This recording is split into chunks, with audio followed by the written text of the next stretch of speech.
d'Iroise aujourd'hui pour découvrir notre village. Et ici, ben, vous êtes à la Tuilerie du village, hein, comme c'est écrit d'ailleurs. Et donc forcément à la Tuilerie, on va vous expliquer comment étaient fabriquées les tuiles avant 1900. Vous allez voir que c'est un mode de fabrication qui est très artisanal. Et il faut le préciser aussi, c'est un mode de fabrication qui est ancestral. Parce que bien sûr, la tige de botte. La tige de botte, c'est donc la tuile qui est là sur notre toit et sur la plupart des vieux toits lorrains. Eh bien, la tige de botte, elle ressemble énormément à la tuile romaine. Tout simplement parce que, eh bien, à l'origine, ces deux tuiles étaient fabriquées de la même façon. Et c'est ce qu'on va vous présenter là. Le mode de fabrication de ces tuiles à l'origine. Pascal, excusez-moi. Je voudrais dire un petit mot avant. Ah oui, vous avez parmi nous ici, donc je viens de vous parler de la Fondation des Vieux Métiers par notre président qui a été 20 ans, mais il est là parmi nous. C'est monsieur André Fougneau, c'est lui qui est là derrière, qui a créé donc l'association des Vieux Métiers. Je crois qu'on peut lui rendre hommage grâce à lui.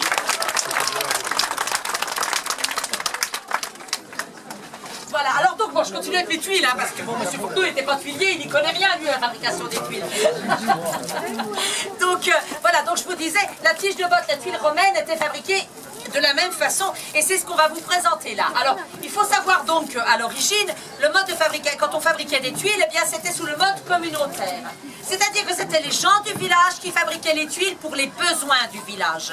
Hein, pas du tout dans le but de vendre leurs tuiles, parce que de toute façon, ils n'en produisaient pas suffisamment pour les vendre, mais tout simplement pour eux couvrir leur toit. Et quand je dis les gens du village, c'était vraiment tout le monde. Les hommes, les femmes, mais aussi les enfants étaient appelés à des moments très précis de l'année pour venir, on va dire, mettre la main à la pâte. Mais tout ça, bien sûr, toujours sous la direction de celui qui possédait la technique, hein, le savoir-faire, c'est-à-dire, bien évidemment, le maître tuilier. Hein. Donc ici, sur le site d'Iroise, bien sûr, on se devait de vous présenter un maître tuilier. Alors, donc... alors bon, on a cherché quoi, hein, on a cherché. Non mais on a cherché. Ben, et puis bon, alors on a trouvé celui-là. Mais bon, si vous voulez, je préfère quand même vous prévenir, on va dire il vaut ce qu'il vaut quoi. Hein, parce que c'est le seul qu'on ait trouvé, monsieur. Le seul. Hein, donc forcément, il faudra faire avec quoi. Hein, mais, bon, hein. Donc je vous présente le maître tuilier. C'est tout l'effet que ça vous fait. C'était assez mou, t'as mal amené parce que d'habitude ça marche mieux que ça. Je trouvais que c'était pas assez enthousiaste, peut-être.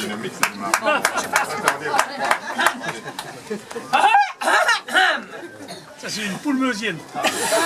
C'est bien possible, monsieur. À moins que ce soit de la connu. Non, on est peut-être d'accord. Non, j'avais jamais fait celle-là. Moi, je vais la ressortir. Ça fait pareil, on entend bien. Je l'ai enregistrée, celle-là. Donc je vous présente le maître tuilier.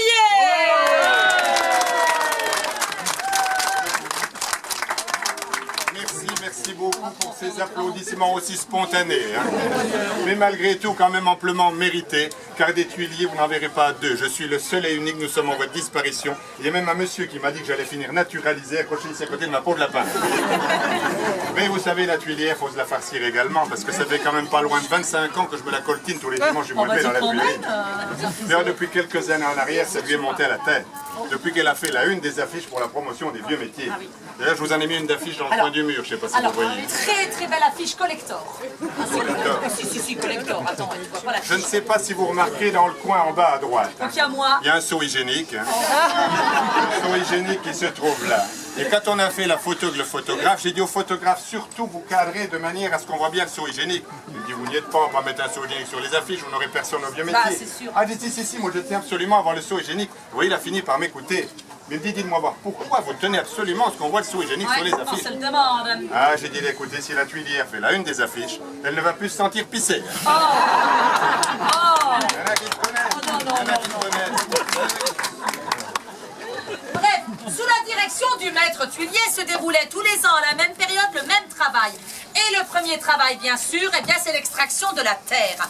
Parce que pour pouvoir fabriquer des briques et des tuiles, on a besoin d'argile, de terre glaise. Hein. Et donc dans toutes les régions très argileuses, comme c'était le cas ici, hein, dans la plaine de la Wavre, dans toutes les régions très argileuses, là où on savait qu'on allait trouver la terre qui serait de la meilleure qualité, eh bien on creusait une mine, vous voyez, comme celle qu'on a là au-dessus. Et donc, c'était de cette mine que l'on sortait la quantité d'argile dont on savait avoir besoin. L'extraction de la terre avait toujours lieu avant l'hiver, parce qu'on avait remarqué que l'argile qu'on sortait du sous-sol avant l'hiver et qu'on laissait pendant tout l'hiver prendre les intempéries, en particulier la gelée, eh bien on avait remarqué que cette argile se bonifiait. Eh ben dis donc, tu fais pas mal de passer l'hiver dehors. Bah quand même. On avait remarqué, on disait que cette argile se pourrissait. Oui, ben ça c'est déjà fait. Par contre. Ça suffit maintenant. Quand arrivait le printemps, que l'argile avait bien pourri, cette argile était reprise, cette fois-ci pour être travaillée. Mais le problème quand on récupérait l'argile, c'est qu'elle était à l'état brut. Hein, c'est-à-dire que donc ça vous faisait une butte de terre, comme ça à ciel ouvert. S'il avait fait du vent, du soleil, là, sur le dessus de la butte, vous aviez une croûte épaisse, dure, crevassée, pas moyen de la modeler. Et si à l'inverse, il y avait beaucoup plu, eh bien vous aviez une terre qui était collante, qui était mouillée, J'en sais quelque chose. Je te vois, hein. Donc on ne pouvait pas du tout travailler cette terre en l'état. Il fallait déjà pouvoir lui redonner l'aspect d'une pâte en la remélangeant avec de l'eau. Alors ça se faisait par l'intermédiaire de cuveaux, vous voyez, comme celui-ci. On mettait 2 tiers d'argile, on arrosait, on laissait tremper, et ensuite, eh bien ma foi, on appelait les hommes du village. On leur demandait de se déchausser et de venir piétiner cette argile de façon à bien remélanger la terre. Alors si justement parmi vous, messieurs, il y en a qui sont pleins de bonne volonté, vous n'hésitez pas une seule seconde, Ouais. vous passez sur les balustrades, le cuivreau est là, il vous attend. Surtout ne vous bousculez pas, ça ne marche Ouais, pas. oh, bah ça c'est bien les bonhommes, va. Hein, toujours de la gueule, mais pour venir travailler, tiens. Je crois qu'il préfère les bulles d'Amnéville, à mon Bah avis. peut-être que c'est ça, je sais pas. Mais... Alors moi j'en déduis qu'une seule chose, hein, c'est que les messieurs qui viennent nous voir ici au vieux métier doivent tous sentir des pieds, c'est pour ça qu'ils veulent pas se déchausser. Parce que là vous avez raison, je vais continuer tout seul. Ouais, si c'est ça, vaut mieux. Une fois que la terre avait été piétinée, cette terre, elle était reprise cette fois-ci pour être vraiment pétrie, travaillée, malaxée. Et ça, c'était le cheval, et il vient de venir vous en faire la présentation à l'instant. Le cheval, voyez, en faisant tourner le manège qui est là juste au-dessus, allait permettre à la terre, justement, d'être vraiment pétrie, malaxée, travaillée en profondeur. Les bulles d'air disparaissaient, les petits cailloux étaient concassés, et à la fin du travail du cheval, à la place, ma foi, de la pâte boueuse du départ, on obtenait véritablement de la pâte à modeler, comme celle que vous avez sur l'établi. Et lorsque le maître tuilier jugeait que la pâte avait l'aspect qu'il désirait, eh bien on arrêtait le cheval, on reprenait cette terre. Mais comme elle avait été échauffée par le passage de la roue, eh bien avant de la retravailler à la main, j'allais dire, de la modeler, eh bien on la laissait déjà 3 jours sous des chiffons humides. On disait qu'on la laissait se refaire. Alors au bout de 3 jours, c'est des équipes d'hommes qui intervenaient, ils avaient préparé à l'avance des gabarits en bois du style de celui-là, plusieurs centaines pour être prêts pour le jour où ils avaient décidé de faire le moulage de ces tuiles. Se mettaient sur des établis comme celui-ci, et comme l'argile est une pâte, une pâtissière vous dira qu'avant de mettre sa pâte sur la table et d'étaler, il faut mettre de la farine en dessous pour que ça ne colle pas, et là le principe était le même. Bien sûr, ce n'est pas de la farine qu'ils allaient mettre en dessous, ils allaient mettre de la chamotte. La chamotte, qu'est-ce que c'est? Eh bien, c'est tout simplement des résidus de cuisson, de briques, de tuiles, qui avaient mal tourné au moment de la cuisson, qui étaient broyés, réduits à l'état de poussière, et qui servaient donc à fariner les établis. Le four que nous avons là est fonctionnel. Nous pourrions très bien faire cuire nos tuiles à l'intérieur. Malheureusement, la cuisson dure bien trop longtemps, je vais vous l'expliquer après, donc je n'ai pas de chamotte. Alors pour la remplacer, pour la démonstration, je vais mettre un